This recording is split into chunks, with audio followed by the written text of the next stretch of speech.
कभी आपने सोचा है कि कुछ लोग जीवन भर मेहनत करते हैं फिर भी गरीबी का सामना करते रहते हैं, जबकि कुछ ऐसे होते हैं जो बिना ज्यादा मेहनत किए भी सफलता और समृद्धि की ओर बढ़ते जाते हैं। क्या सच में किसी की किस्मत ही इतनी खराब होती है या फिर कुछ और कारण होते हैं जो हमें अपनी स्थिति को बदलने से रोकते हैं? नमस्कार दोस्तों, स्वागत है आप सभी का आपके अपने चैनल बुद्धा इंस्पायर्ड स्टोरी पर। तो चलिए बिना किसी देरी के बढ़ते हैं आज इस कहानी की ओर। बहुत समय पहले की बात है। एक गांव में रामलाल नाम का एक व्यक्ति रहता था, जो गांव का एक साधारण किसान था। अपनी झोपड़ी में रहता था। उसकी झोपड़ी कच्ची दीवारों और छप्पर से ढकी हुई थी, जो हर बार बारिश में टपकती थी। 5 जवान बेटे, जिनमें से कोई भी काम नहीं करता था, पूरे दिन इधर उधर घूमते रहते। रामलाल सुबह खेतों में काम पर जाता और रात को घर लौटकर किसी तरह खाना बनाकर खाता। एक शाम जब रामलाल थका हुआ अपने घर लौट रहा था, उसके पास पड़ोस की बूढ़ी औरत, जिसे गांव वाले दादी कहकर बुलाते थे, अब बैठी वह रामलाल की हालत देखकर कुछ सोचने लगी। रामलाल, बूढ़ी औरत ने धीमी लेकिन ठोस आवाज में कहा, तू दिन भर मेहनत करता है लेकिन तेरी हालत कभी नहीं बदलती। तेरे बेटे इतने बड़े हो गए हैं फिर भी तुझे ही सब करना पड़ता है। क्या कभी सोचा है क्यों? रामलाल ने गहरी सांस ली और अपनी आंखों में भरी थकान को छुपाने की कोशिश करते हुए कहा, दादी क्या करूं, मेरी किस्मत में यही लिखा है। बेटों को भी समझाया लेकिन हमारे पास ना तो साधन है ना ही कोई उम्मीद। दादी ने कुछ देर सोचा और फिर कहा, बेटा तेरे 5 बेटे हैं, कम से कम किसी एक की शादी करवा दे। जब बहू घर आएगी तो शायद घर में कुछ रौनक आ जाएगी। बहू का आना घर को बांधता है, औरतें घर को संवार हैं, शायद तुम्हारी जिंदगी में कुछ बदलाव आ जाए। रामलाल ने गहरी नजरों से दादी की ओर देखा और बोला, दादी मेरे बड़े बेटे रवि की शादी तो 2 साल पहले ही हो गई थी, लेकिन क्या फायदा, वह ससुराल से कभी वापस ही नहीं आई। हमारे पास ना तो उसे लाने का साधन था और ना ही उसे रखने की व्यवस्था। घर की हालत देखती तो और ज्यादा दुखी हो जाती। दादी के चेहरे पर चिंता और अनुभूति की झलक थी। उसने कहा, तूने कभी उसे लाने की कोशिश की? रामलाल ने सिर झुकाते हुए कहा, कैसे लाता दादी, ना तो मेरे पास पैसे थे, ना कपड़े, ना घर का कोई सामान, क्या लेकर जाता। उसकी ससुराल वाले मेरी गरीबी का मजाक उड़ाते। दादी ने थोड़ी देर तक सोचा, फिर उसने अपनी लाठी संभाली और कहा, रामलाल चिंता मत कर, मैं तेरी मदद करूंगी। कल सुबह रवि को मेरे पास भेज देना, मैं उसे कपड़े दूंगी और थोड़ा सामान भी। वह अपनी पत्नी को लाकर इस घर को नया जीवन दे सकता है। रामलाल की आंखों में थोड़ी उम्मीद जागी। वह बोला, दादी तुम तो भगवान हो, लेकिन मेरी किस्मत को बदलना इतना आसान नहीं है। क्या वह लड़की इस हालत में इस घर में रह पाएगी?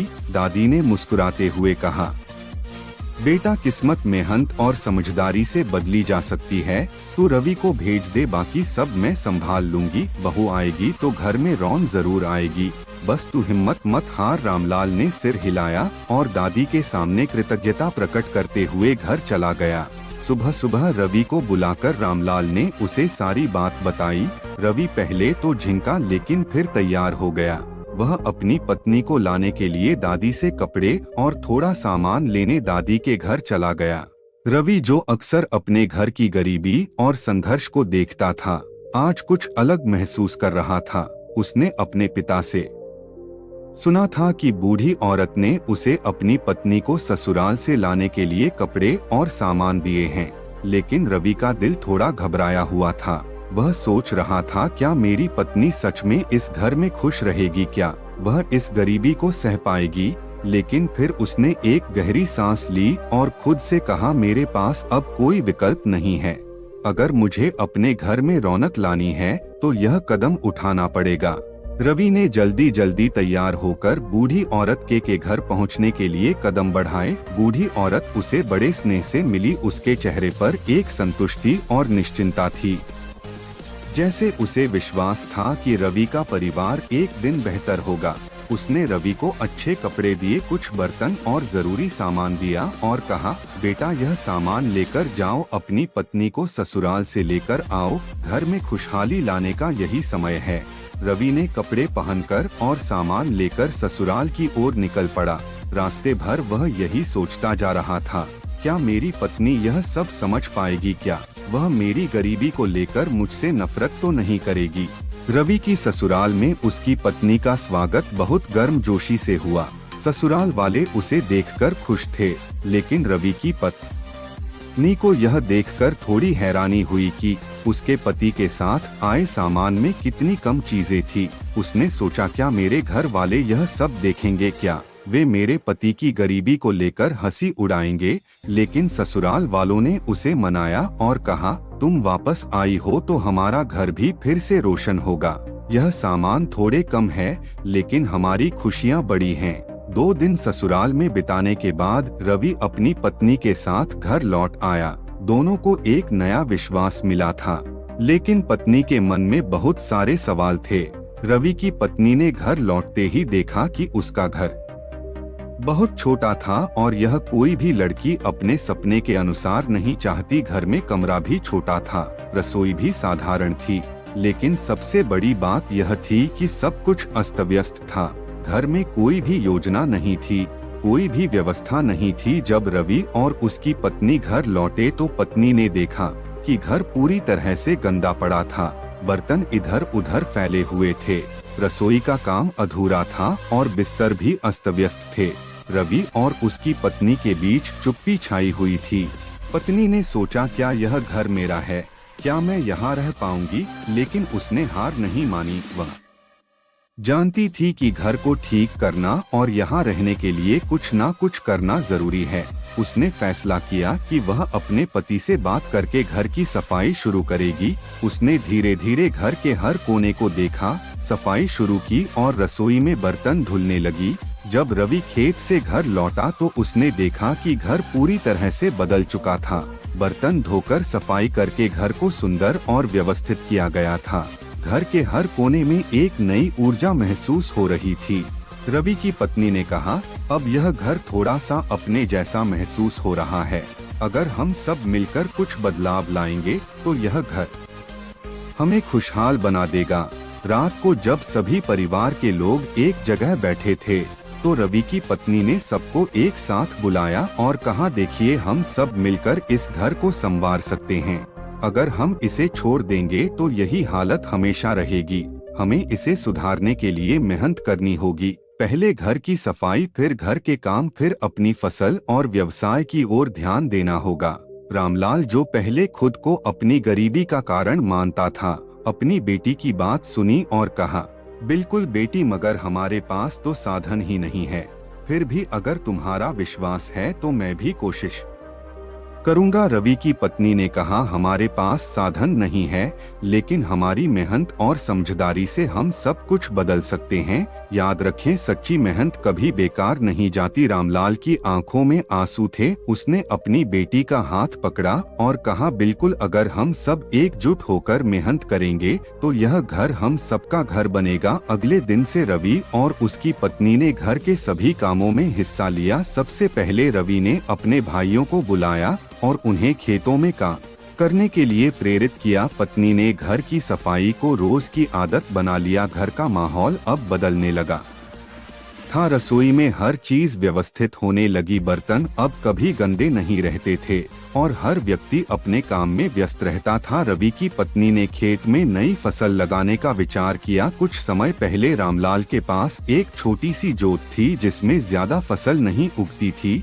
लेकिन अब उसने अपनी पुरानी आदतें बदल ली थी। कुछ महीनों में घर की स्थिति में बदलाव आना शुरू हुआ। पहले जहां घर में गंदगी और उदासी का माहौल था, अब वहां सफाई और खुशहाली का माहौल था। खेतों में अब अधिक फसल उगने लगी थी। रोटी पहले कम थी, अब भरपूर होती थी। रामलाल ने महसूस किया बेटा, सच में जब मेहनत और समझदारी से काम किया जाता है तो किस्मत बदलने में देर नहीं लगती। रवि की पत्नी ने कहा, अगर हम सब एक साथ रहे तो गरीबी को भी दूर कर सकते हैं। हमारी सबसे बड़ी ताकत हमारी एकजुटता और मेहनत है। रवि के पिता रामलाल अब घर की स्थिति में बदलाव लाने के लिए हर रोज मेहनत कर रहे थे। उनकी बहू ने एक दिन उनसे कहा, पिताजी, आप हर दिन मेहनत करके काम से लौटते हैं तो कुछ ना कुछ सामान जरूर लाया कीजिए। घर में हमेशा कोई ना कोई चीज होनी चाहिए, नहीं तो घर में खाली हाथ आने से मन भी उदास रहता है। रामलाल जो पहले ही अपने बेटे और बहू के अच्छे सुझावों से प्रेरित थे, यह सोचकर मुस्कुराए। ठीक है, मैं आज से ऐसा ही करूंगा। अब रामलाल हर रोज काम से लौटते वक्त कुछ ना कुछ लेकर घर आते थे। कभी वह घर की जरूरी चीजें लाते, कभी कोई छोटा सा तोहफा। घर में चीजें बढ़ने लगी और सबको अच्छा महसूस होने लगा। लेकिन एक दिन वह बिना किसी सामान के लौटे। बहू ने देखा और पूछा, पिताजी, आज आप कुछ लेकर नहीं आए? रामलाल थोड़ा परेशान होकर बोले, आज कुछ नहीं मिला बहू, बस यह मरा हुआ सर्प ही मिला, इसे ले आया। रामलाल ने सर्प को एक कोने में रख दिया और अंदर जाकर खाना खाने लगे। लेकिन उसकी बह सोच में पड़ गई। उसने सोचा, आखिर इस मरे हुए सर्प का घर में क्या काम। इस बीच आसमान में एक चिल गिद्ध उड़ता हुआ दिखाई दिया। उसकी आंखों में तेजी थी और वह दूर दूर तक अपनी नजरें फैलाए हुए था। अचानक उसकी नजरें उस झोपड़ी पर पड़ी जहां रामलाल और उसका परिवार रहते थे। वह नीचे झांकते हुए देखता है कि वहां एक मरा हुआ सर्प पड़ा हुआ था। चिल ने इसे अपनी चोंच में पकड़ लिया और आसमान में ऊंची उड़ान भरते हुए उस मरे सर्प को अपने साथ ले लिया। लेकिन हवा के झोंके से चिल की चोंच में से कुछ गहनों का हार फिसलकर गिर गया। वह हार सीधे उसी झोपड़ी के आंगन में गिरा जहां रामलाल का परिवार रहता था। रामलाल की बहू, जो अभी भी सोच रही थी कि सर्प का क्या करें, अचानक हार को गिरते हुए देखती है। वह हैरान होकर चीख पड़ी, पिताजी, पिताजी, देखिए तो, क्या यह हार आपके घर गिरा है? रामलाल ने भी देखा और बोला, यह क्या है? यह तो कोई गहना है। वह हार सोने का था और उसके ऊपर बारीक कारीगरी से रानी के राज्य का प्रतीक बना हुआ था। बहू ने हार को उठाया और ध्यान से देखा तो समझ गई कि यह कोई साधारण हार नहीं था, बल्कि एक बहुत ही कीमती हार था। बहू ने हार को रामलाल को दिया और कहा, पिताजी, यह हार कुछ खास लग रहा है। लगता है कि यह किसी अमीर परिवार का है। क्या यह हार रानी का हो सकता है? रामलाल ने हार को ध्यान से देखा और कहा, बहू, यह हार सच में बहुत खास है। ऐसा लगता है कि यह किसी रानी का है, लेकिन यह हमारे पास कैसे आया, यह तो मुझे भी समझ नहीं आ रहा। इस हार को देखकर दोनों को समझ में आया कि कुछ विशेष होने जा रहा था। यह हार जो एक दुर्लभ घटना के कारण उनके घर आया था, अब उनके जीवन में एक महत्वपूर्ण मोड़ ला सकता था। पिताजी, बहू ने कहा, हमें इस हार के बारे में और सोचना चाहिए। शायद यह कोई संकेत है और हम इसे रानी के पास वापस लौटा सकते हैं। रामलाल ने सोचा, अगर यह हार सच में रानी का है तो इसे वापस लौटाना हमारी इज्जत और हमारे आत्मसम्मान का सवाल होगा। हमें इस हार को वापस करने का तरीका ढूंढना होगा। अगले दिन रामलाल और उसकी बने निर्णय लिया कि वे हार को रानी तक पहुंचाने का तरीका ढूंढेंगे। उन्होंने सोचा कि जब तक वे इस मामले में निपट नहीं लेते तब तक किसी को इस हार के बारे में नहीं बताना चाहिए। लेकिन उनके पास अभी भी यह सवाल था कि हार रानी के पास कैसे पहुंचेगा। क्या इस हार का कोई गहरा राज छिपा था? क्या यह हार उनके लिए एक नई शुरुआत का संकेत था? यह सब सवाल अब रामलाल और उसकी बहू के मन में घूम रहे थे, लेकिन वे जानने के लिए तैयार थे कि हार के माध्यम से उनका जीवन कैसे बदलने वाला है। अब कहानी एक नए मोड़ पर पहुंच चुकी थी। रामलाल के घर में बदलाव आ चुका था, लेकिन उस बदलाव के पीछे उसकी बहू की चतुराई और सोच का हाथ था। एक दिन बहू ने अपने ससुर से कहा, पिताजी, अब मैं आपको एक योजना बताऊंगी जिसे लागू करने से हम पूरी तरह से बदल सकते हैं। रामलाल ने उत्सुकता से कहा, क्या योजना है? बहू मुस्कुराई और बोली, आपको साधु का वेश बनाकर राजा के महल जाना होगा। वहां जाकर राजा से बात करें, क्योंकि मुझे लगता है कि वही हार जो हमारे घर आया है वह राजा के खानदान का है। वह हार उसकी बहुमूल्य धरोहर है। और हमें उसे वापस करने का तरीका ढूंढना होगा। रामलाल हैरान होकर बोले, यह तो एक नया विचार है बहू, लेकिन आप सोचे ऐसा कैसे होगा। अगले दिन रामलाल ने बहू की बातों को गंभीरता से लिया और साधु का वेश बनाकर महल की निकल पड़े। रास्ते में वह सोच रहे थे कि यह योजना कैसी काम करेगी। वह महल पहुँचे और राजा से मिले। राजा ने उन्हें देखकर पूछा, तुम कौन हो और क्या चाहते हो। रामलाल ने अपना झूठा परिचय दिया और कहा, महाराज मैं एक साधु हूँ और मुझे आपकी चिंता का हल पता है। आपके महल में जो हार गायब हुआ है वह मेरे दिव्य दृष्टि से देखा है। राजा हैरान होकर बोले, तुम सच कह रहे हो तो यह बता कि वह कहाँ है। रामलाल ने बिना हिचकचाए कहा, महाराज वह हार आपके ही महल के पीछे है। एक चिल ने उसे उड़ा लिया था और वह आपको वापस मिलेगा, लेकिन उसके लिए आपको एक योजना लागू करनी होगी। राजा चौंक हुए, पूछा क्या योजना है। रामलाल ने कहा, आप महल के पीछे के सैनिकों को हटा दीजिए। अगर आप ऐसा करेंगे तो कल वह हार आपको वापस मिल जाएगा। राजा ने सोचा, अगर यह साधु सच बोल रहा है तो यह मेरे लिए फायदेमंद होगा, और उसने रामलाल की बात मान ली। अगले दिन रामलाल और राजा महल के पीछे गए जहां वह हार छुपा हुआ था। जैसे ही राजा ने देखा वह हार सचमुच वहीं पड़ा था। राजा बहुत खुश हुआ और रामलाल से कहा, तुमने मेरा बहुत बड़ा नुकसान बचाया, अब तुम्हें जो चाहिए वह मुझसे मांग लो। रामलाल ने कहा, महाराज मुझे कुछ नहीं चाहिए, बस मैं आपको एक सलाह देना चाहता हूँ। इस साल धनतेरस के दिन राज्य में किसी के घर दिया नहीं जलना चाहिए सिवाय मेरे घर के। राजा चौंक हुए, बोला, क्या यह तो बड़ी अजीब बात है। साधु क्या तुम मेरी बात का मजाक उड़ा रहे हो। रामलाल ने शांत रहते हुए कहा, महाराज यह बहुत महत्वपूर्ण है, अगर आप यह वचन पूरा करेंगे तो राज्य में कोई बड़ा संकट नहीं आएगा। राजा ने सोचा, जो वह कह रहे हैं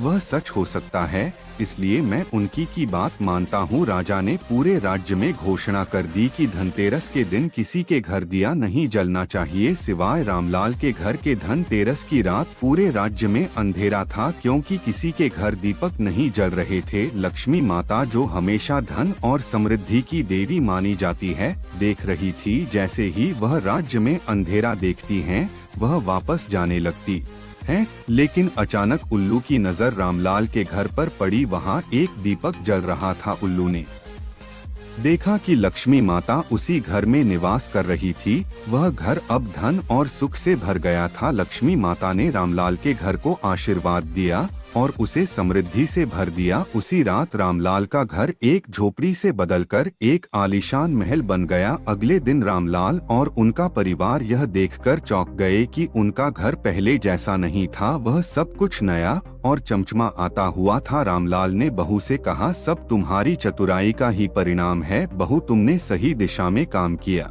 और अब हमारी स्थिति बदल गई है। बहू मुस्कुराई और बोली, पिताजी अब आप राजा के पास जाइए और उनसे कहिए कि राजा जी माफ कीजिए, मैंने यह सब सोच समझकर किया था। हमारे राज्य में एक बड़ी घटना होने वाली थी, लेकिन आपकी कृपा से वह टल गई। रामलाल ने सोचा, बहू ने सही कहा, मुझे राजा के पास जाकर अपनी बात रखनी चाहिए। जब रामलाल राजा के पास गए और यह कहा तो राजा खुश हो गए। उन्होंने रामलाल को खूब सारा धन दिया और आशीर्वाद दिया। अब रामलाल और उनका परिवार संपन्न हो गया। इस कहानी से हमें 5 महत्वपूर्ण बातें सीखने को मिलती हैं। जो मनुष्य इन 5 बातों को याद नहीं रखता वह हमेशा गरीब रहता है। एक, हिम्मत और साहस, जो व्यक्ति अपनी मेहनत और साहस से काम करता है वह कभी भी गरीबी में नहीं रहता। 2, बुद्धि और सोच, बिना सोचे समझे काम करने से हमेशा नुकसान होता है। बुद्धि और विवेक से किया गया काम हमेशा सफल होता है।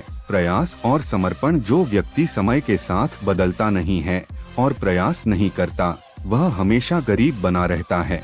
4, आत्मनिर्भरता, जो व्यक्ति दूसरों पर निर्भर रहता है वह कभी भी समृद्धि को नहीं पा सकता। 5, स्त्री का सम्मान, जिस घर में स्त्री का सम्मान नहीं होता वहाँ कभी समृद्धि नहीं आ सकती। कहानी का संदेश यह है कि विवेक, धैर्य और सही सोच से ही कोई व्यक्ति अपनी गरीबी को समाप्त कर सकता है और समृद्धि की ओर बढ़ सकता है। धन्यवाद।